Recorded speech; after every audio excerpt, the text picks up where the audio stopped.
Hi everyone. So రీసెంట్‌గా దీపిక పడుకొని తన ఇంటర్వ్యూలో తన ఫేవరెట్ నేపాలీ డిష్ షేర్ చేసుకుంది కదా! సో అది ట్రై చేస్తున్నాము. ఫస్ట్ పాన్ పెట్టుకొని ఆయిల్ ఏసుకొని అందులో సన్నగా కట్ చేసుకున్న గార్లిక్ ఏసేసి మళ్ళీ దాంట్లో చిల్లీ ఏసేసుకోవాలి. నెక్స్ట్ సాల్ట్ ఏసేసుకొని మంచిగా ఫ్రై చేసుకోవాలి. ఫ్రై చేసుకున్నాక కొన్ని వాటర్ పోయాలి.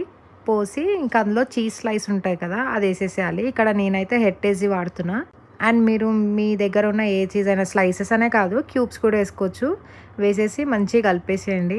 స్పైసీ ఎక్కువ తినే వాళ్ళకి ఏం కాదు కానీ కొంచెం స్పైసీ తక్కువ తినేవాళ్ళు చిల్లీస్ తక్కువే వేసుకోండి.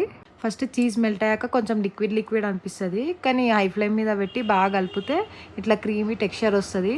చూస్తున్నారు కదా, ఇట్లా స్పూన్తో ఇట్లా అంటే ప్యాన్ నుంచి ఇట్లా వచ్చేసేయాలి. అంత క్రీమీ టెక్స్చర్ రాగానే సర్వ్ చేసుకోవడమే. టేస్ట్ మాత్రం సూపర్ ఉండే. మీరు కూడా ట్రై చేసేయండి. Thank you for watching. Subscribe for more videos. Bye bye.